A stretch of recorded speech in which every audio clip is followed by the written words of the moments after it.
estudiantes del Instituto Tecnológico Superior Oriente de la carrera de Electromecánica cuarto A. A continuación vamos a dar la resolución del ejercicio de suministro eléctrico y mecánica aplicada correspondiente al examen integrador del primer parcial. Para la realización de la materia de suministro eléctrico 1, como primer incógnita que nos pide dice determinación del nivel de iluminación. Ya tenemos dado que es mínimo de 250 lux, recomendado 300 lux, aceptable de 300 lux. Para la selección de la lámpara, que es el que vamos a hacer, la selección del sistema de iluminación y los aparatos de alumbrado, indirecta, iluminación indirecta con cornisa, rendimiento de HA o que altura que son de 770 tabla. La número 4, que es la altura de suspensión de los aparatos de alumbrado, que HS, como tenemos este valor, que significa altura de suspensión, por lo cual la altura de donde va a estar puesto el aparato es de 3 metros. Vamos a restar menos 0,85, que ese valor ya viene dado en tabla, que nos va a dar un resultado de 2,15 metros. La D con una coma encima, que es el de distancia vertical, que es hay que restarle, hay que dividirle 2,15 metros dividido para 4, que nos da un total de 0,537 metros. De D, que significa distancia vertical al plano útil de trabajo, que hay que restar la distancia menos HS, que al final nos va a dar un resultado de 1 metro con 61,3 metros, que va a ser la altura de suspensión de los aparatos de alumbrado. Para la distribución de los aparatos de alumbrado, que será la distancia que van a estar, que E significa distancia horizontal entre lámparas, y HS, como anteriormente dijimos, que es la altura de suspensión, que esto va a ser igual a 1,5, que ya venido en tabla o en el ejercicio, para lo cual continuamos a despejar E, que nos queda multiplicado 1,5 por HS, y ya reemplazando HS nos queda 2,15 metros, y multiplicando 3,225 metros. La de aquí, que significa distancia de horizontal entre lámparas de los aparatos externos de una fila al muro y perpendicular y del muro a la lámpara, que nos va a salir que su fórmula es E dividido para L. L ya viene una constante que es de 2, por lo cual continuamos a hacer la división y nos sale un total de 1,61 metros. Esta va a ser la distribución o la distancia de las lámparas. Para el número mínimo de los aparatos de alumbrado, que tenemos N, para lo que el número mínimo de los aparatos de alumbrado, 8, que es los metros, más 3,225 metros, dividido para el mismo valor, menos 2, que es la constante, por 1,612 metros, que ya sacamos en el anterior ejercicio. Ya multiplicando nos sale, ya restando y dividiendo nos sale un valor de 2,48. Estos son de los aparatos, pero ya llevándole a un valor un poco más alto, ya con un solo número nos sale a 3 aparatos. De igual manera en la otra, que es el 8, que es el largo, y 6, que es el ancho. Igualmente sumamos y dividimos para el mismo valor, menos 2, que es la constante, y se multiplica por el mismo valor que de antes. Lo único que cambia en estos ejercicios es el ancho, el largo y el ancho. Se hace el mismo procedimiento, lo cual se hace el mismo procedimiento, se resta y se divide el valor, nos queda 1,86, para lo cual nos sale un valor de 1,86, y redondeando serían 2 aparatos.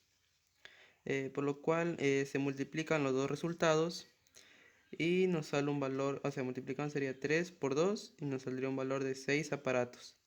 Hay que calcular igualmente el flujo el flujo luminoso total, que aquí ya tenemos 2, ya viene con, para lo cual nos sale este valor que es 2,97.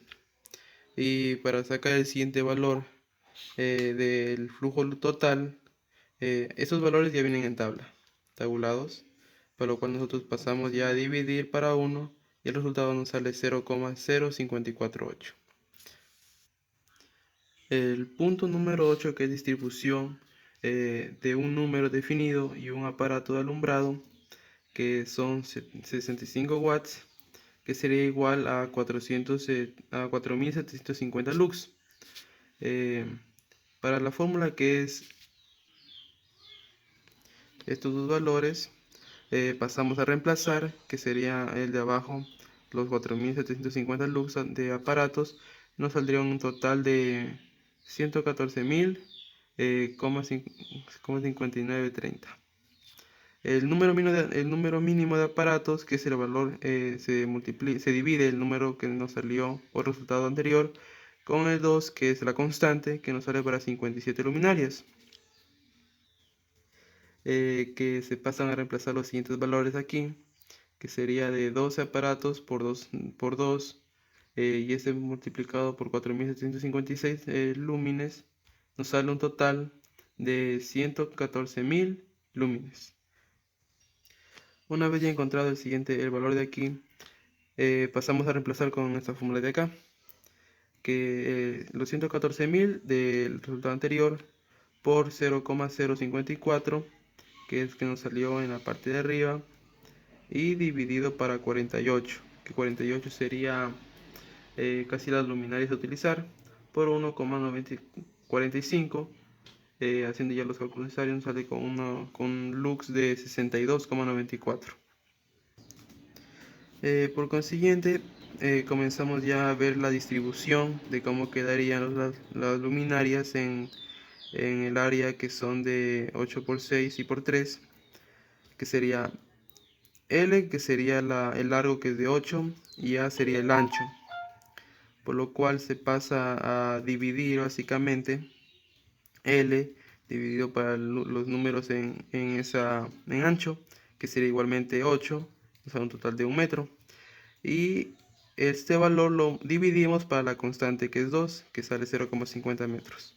Para la siguiente, que es igualmente se divide el ancho, que es 6, dividido para el número de ancho, sería igualmente 6, sale un total de 1, y ese valor se divide otra vez para 2, que sale 0,50. Para calcular una potencia y de la de energía, que serían los 48 aparatos de alumbrado por 2 lámparas, ya que cada aparato de alumbrado tiene 2 lámparas, y por 65 watts y por 1,25, que nos da un total de 7800 watts, que sería 7,8 kilowatts. Siguiente punto, que es ya para calcular la energía, que sería la potencia por el tiempo, 7,8 kilowatts por 365 días del año y por 10 horas, que esto vamos a utilizar en total en este tiempo, vamos a utilizar 28.470 kilowatts hora. Como siguiente incógnita del examen integrador, tenemos que hay que buscar los tipos de sujeción a utilizar en las lámparas en base a los datos aportados por los fabricantes, y en caso ser necesario proponga las adecuaciones en las condiciones del lugar. Bueno, una vez resuelta la problemática de suministro, que es la que hicimos anteriormente, se llegó a la conclusión de utilizar una iluminación con lámparas fluorescentes, por lo que hicimos utilizar una de 120 centímetros, con un peso de 1,2 kilogramos. El 1,2 kilogramos pasamos a transformarlos a libras, que nos saldría un total de 2,64 libras. Se buscaron las especificaciones técnicas de este aparato de alumbrado, la cual, el peso de 2,2 kilogramos, y se pasó a buscar un perno que soporte este tipo de peso, por lo cual encontramos las especificaciones técnicas de un perno, que es de número 8, con 1 cuarto de pulgada, con cabeza hexagonal. El perno es un material de acero, que tiene una ruptura de 2,7 kilogramos, o sea, a este peso se cede lo que es el perno, que en total, digamos, para esas especificaciones técnicas es de la normativa DIN 571. Por cada lámpara a utilizar, sería por cada lámpara que se utilizarán van a ser 2 pernos, que sumado su resistencia de ruptura será vuelta de 11,88 kilogramos, que van a ser o que van a soportar estos 2 pernos juntos. Por lo que se puede demostrar que gracias al perno de 1/4, que de cabeza hexagonal número 8 de 1/4 de pulgada, las lámparas no tendrán ningún peligro de caer gracias a la sujeción de los pernos a la lámpara y por ende de que van a estar conectadas al techo o empotrado. Gracias.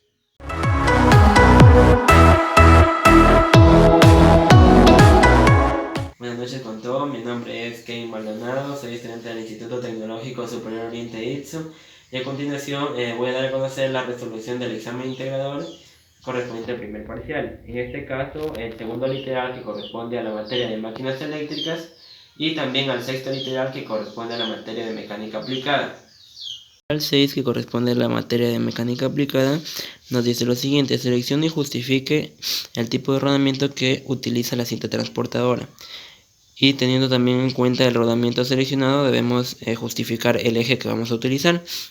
Los datos que tenemos a partir del motor que hemos seleccionado era que la potencia es igual a 4 HP, el número de revoluciones era 3000 RPM, la velocidad angular en este cargo de la carga distribuida es 1470 Newton por metro. Y también nos basamos en un eje que tenía el primer diámetro de 40 milímetros y el segundo diámetro de 45 milímetros. Otro dato importante que sacamos mediante una tabla es que la distancia, en este caso del eje, va a ser de 3000 milímetros, pero tomando en cuenta los rodamientos, decidimos ponerle una distancia de 3400 milímetros en este caso, para que no quede muy corto. Como podemos observar aquí tendríamos el diagrama que nos dio resultado como resultado prácticamente al incluirlo en el programa de MD Solids, que como aquí podemos ver tenemos la carga distribuida hacia abajo que empieza desde los 200 milímetros en este caso del eje a los 3000 milímetros con una frecuencia angular de 1470 Newton por metro. Aquí podemos observar también el esfuerzo cortante que tiene como el momento flector. Ya luego de conocer en el anterior caso el diagrama, venimos a calcular prácticamente lo que serán los rodamientos. En este caso, aquí en la aplicación nos pide que coloquemos el dato, en este caso de los HP del motor, que serían 4 HP. También las revoluciones por minuto, en este caso le hemos colocado 2800, que está dentro del alcance del motor. También el diámetro de entrada, que era de 40, en este caso milímetros, porque hay que tener muy en cuenta las unidades. Y el diámetro de salida, que era de 45 milímetros. Cabe recalcar que le dimos a computar y el motor comenzó a funcionar. Como pueden ver, aquí está funcionando y los valores que nos arroja prácticamente serían el torque de entrada del motor, que es de 10,17 en este caso newtons por metro, como también el torque de salida, que vendría a ser de 50,86 de igual manera newton por metro. Aquí también nos da el valor de n, que en este caso n es la velocidad de giro. Y con esto entonces tendríamos que el diagrama nos queda de la siguiente manera. Ya gracias al programa de MD Solid podemos obtener el siguiente diagrama.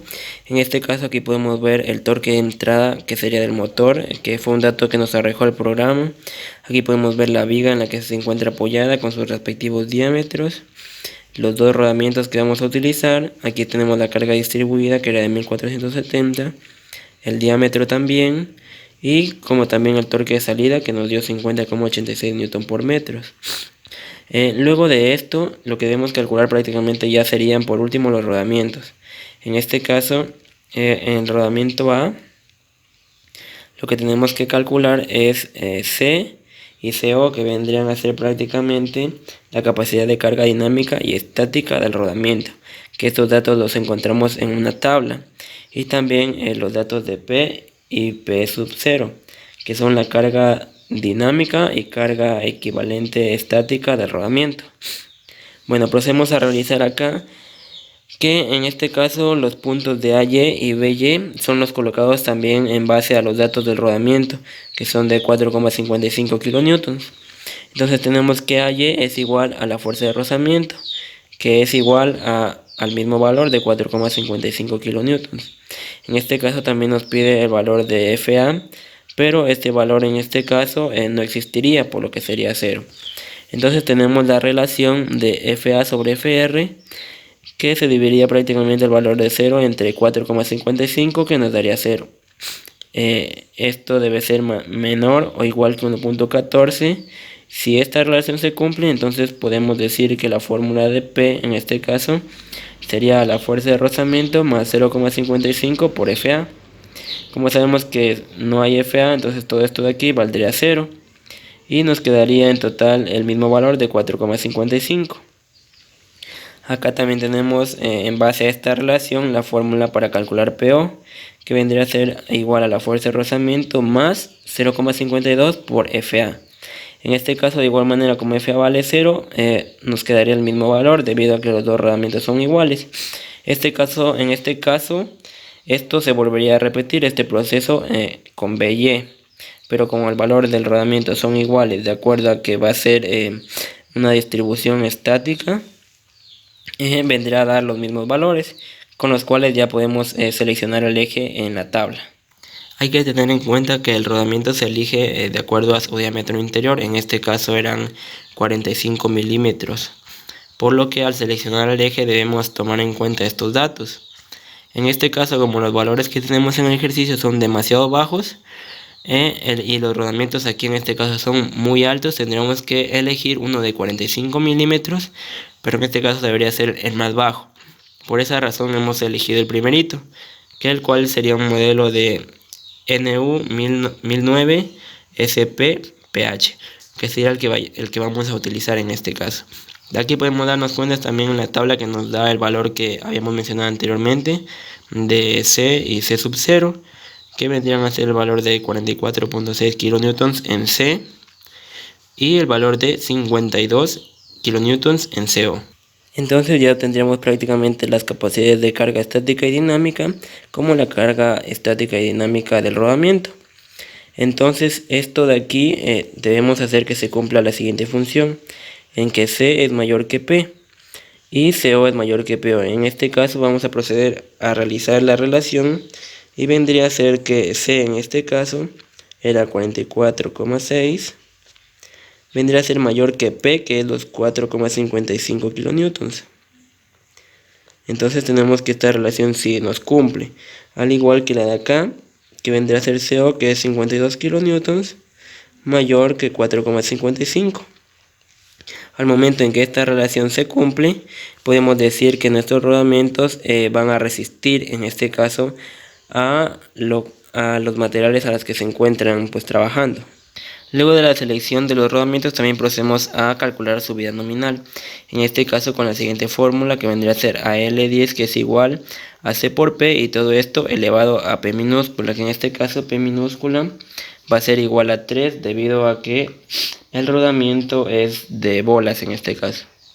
Entonces reemplazamos C, que tenemos el valor de 44.6 kilonewtons, sobre 4.55 elevado al cubo, y esto nos da un valor de 941,83 millones de revoluciones, que sería lo que va a trabajar este rodamiento.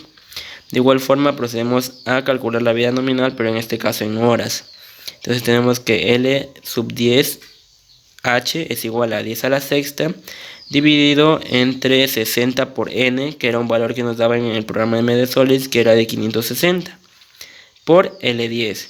Entonces tenemos que esto es igual a la multiplicación de 60 por 560 y dividido para 10 a la sexta, y tendremos multiplicado también por 941.83, que nos daría el valor de 28.030,65 horas a las que va a trabajar este rodamiento. Para justificar el eje, en este caso hemos decidido tomar en cuenta el material de AISI 1045, que es un metal que tiene las siguientes características: el esfuerzo permisible de 413 megapascales, que la pasamos a libras por pulgadas al cuadrado, en este caso 59.900. El esfuerzo permisible también tenemos que nos da 555, y la elasticidad, que sería 2 por 10 elevado a la 11 pascales. En este caso, pasadas a libras por pulgadas al cuadrado, nos da un valor de 29.007.547,55. Entre los otros datos que ya teníamos anteriormente, tenemos que la potencia es igual a 4 HP, lo que la pasamos a las unidades en las que estamos trabajando, que serían libras por pulgadas sobre segundos, que nos da 26.400. Al igual que la velocidad angular de 3000 RPM, la transformamos a 50 sobre S en este caso. También tenemos el diámetro que era de 45 milímetros pasados a pulgadas, que nos da 1,77. Y el radio en este caso de este diámetro, que vendría a ser 22,5 milímetros transformadas a pulgadas, nos da 0,885 pulgadas. Luego procedemos a realizar, a sacar o determinar el torque, en este caso con la siguiente fórmula, que nos dice que P es igual, P sobre 2 por pi por la frecuencia. En este caso reemplazamos esto, que nos da a 26.400 libras por pulgadas de acá de la potencia, dividido entre 2 por pi y por la frecuencia, que en este caso era 50 sobre S. Se eliminan los segundos y nos queda un valor de 84.003 libras por pulgada. Mediante estos datos también podemos calcular esta fórmula, que nos dice que J es igual a 1/2 por pi y por, en este caso, el radio a la cuarta. Reemplazamos y nos queda que nos da un valor de 0,96 pulgadas a la cuarta. Esto para poder reemplazar en otra fórmula.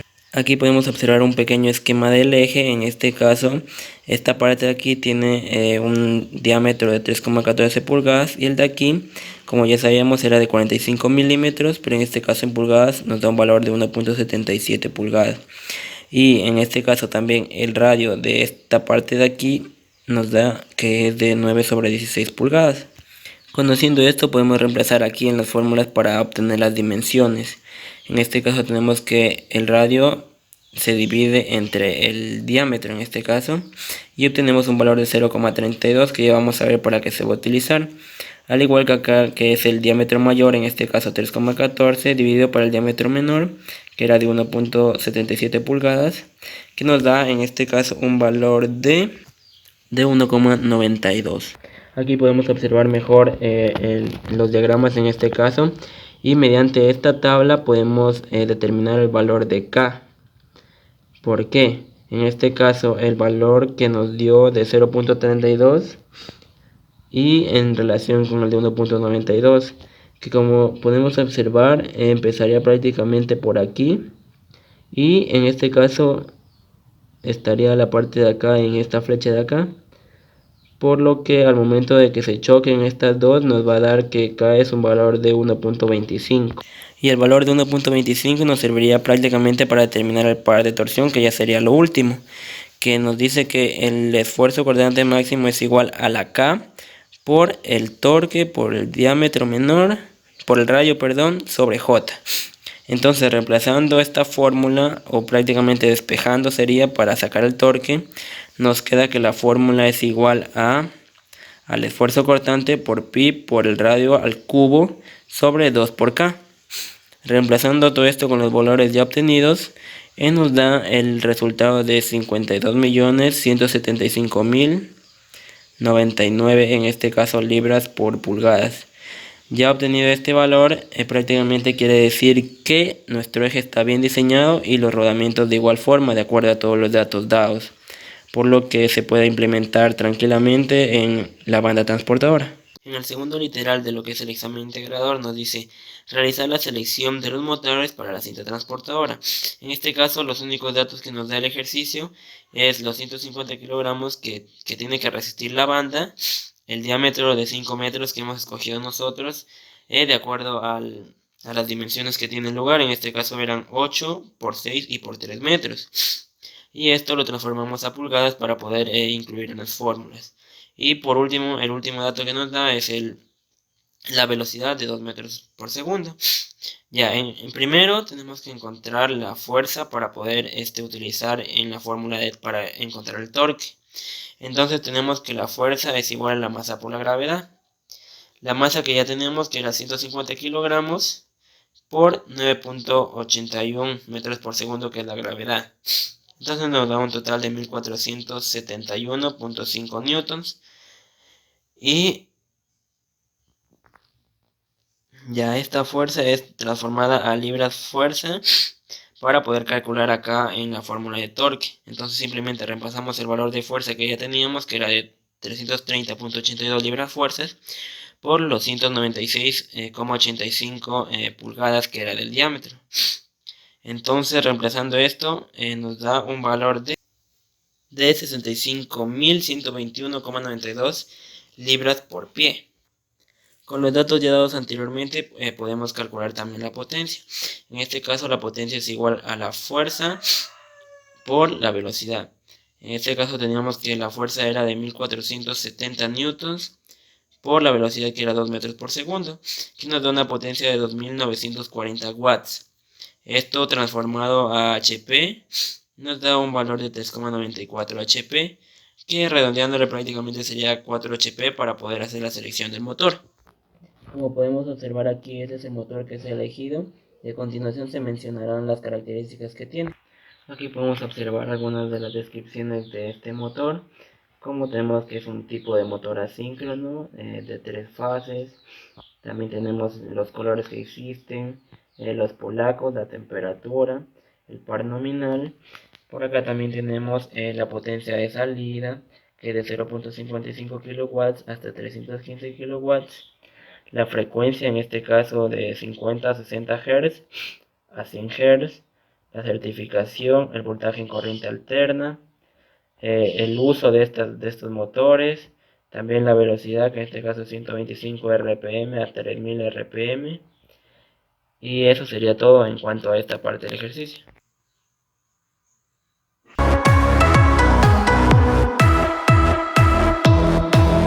Buenas noches con todos. Mi nombre es Isabel Pérez, estudiante del Instituto Tecnológico Superior Oriente de la carrera de electromecánica. A continuación yo voy a dar la resolución del examen integrador correspondiente al primer parcial. En este caso yo voy a dar la explicación del literal 3, que corresponde a la materia de control y accionamiento eléctrico. A continuación voy a dar la resolución del literal 3, en donde me pide la selección de los elementos de control, maniobra y protección necesarias para arrancar la cinta transportadora. Como podemos observar, aquí tenemos el circuito realizado en cadecimo, en donde tenemos el esquema de fuerza o potencia y el esquema de mando o control. Para arrancar la cinta transportadora con la protección necesaria tenemos que tener los componentes que son los del circuito, el disyuntor diferencial, lo que es el relé térmico, puntos auxiliares. En puntos auxiliares nos referimos a contactos auxiliares, normalmente abierto de 95 a 96 y normalmente cerrado de 97 a 98. Tenemos lo que es el pulsador de maniobra, normalmente cerrado y normalmente abierto, lo que es el contacto normalmente abierto de 13 a 14 y normalmente cerrado de 22 a 21. Pulsador normalmente cerrado. El pulsador tiene la función de que mientras está en reposo el circuito permanece cerrado y se abre cuando se presiona. Tal caso de que no haya presión o interacción con el pulsador, no va a influir en nada en lo que es el circuito. Como se puede observar, tenemos las fuentes de información y su respectivo catálogo. Pulsador normalmente cerrado, normalmente abierto. En el estado de reposo el circuito está abierto y se cierra cuando se presiona. No va a haber, como les decía en el pulsador anterior, más se encuentra lo que es el catálogo y la fuente de información. También para prender la máquina con total seguridad y protección tenemos lo que es el interruptor diferencial. El interruptor diferencial es el que analiza la suma de las corrientes que pasan por él al motor. Y si en algún momento hay un choque eléctrico, una alza de corriente, el interruptor diferencial automáticamente va a accionarse y se va a apagar para que no haya pérdidas o daños en los otros componentes del motor. Contacto auxiliar normalmente abierto de 13 a 14 y normalmente cerrado de 22 a 21. Como se puede observar, aquí tenemos lo que es el contacto normalmente cerrado y normalmente abierto. Tenemos lo que es la respectiva fuente de información. Este contacto nos permite completar las protecciones en el circuito automático de mando y el control del motor eléctrico. Tenemos lo que es el contacto 4 polos. Un contacto es un elemento electromecánico que tiene la capacidad de establecer o interrumpir la corriente eléctrica de una carga, con la posibilidad de ser accionado a distancia mediante la utilización de elementos de comando. Este contacto está compuesto por bobina o electroimán, por el cual circula una menor corriente que la de carga. Se tiene lo que es la fuente de información. Este contacto fue sacado del catálogo Schneider Electric. El contacto funciona hasta 24 miliamperios, hasta 24 amperios de 220 voltios, que es necesario para nuestro motor asíncrono. Tenemos el relé térmico. El relé térmico son los aparatos más utilizados para proteger los motores contra las sobrecargas débiles y prolongadas. Se puede utilizar en corriente directa o en corriente alterna. En este caso tenemos lo que es el relé térmico de hasta 14 amperios, ya que nuestra corriente, la corriente que pasa por nuestro motor, los amperios que pasan por nuestro motor es de 12.3. entonces este relé térmico soporta hasta 14 amperios, por lo que no habría ningún inconveniente. Contacto auxiliar. Tenemos el contacto auxiliar, nos sirve para proteger lo que es los demás elementos del motor. Por ejemplo, cuando el 95-96 se cierra, el 97-98 procede a activarse. Como se puede ver, aquí está el modelo, descripción, el respectivo catálogo. Esto es todo lo que puedo dar a conocer. Tenemos el contacto auxiliar.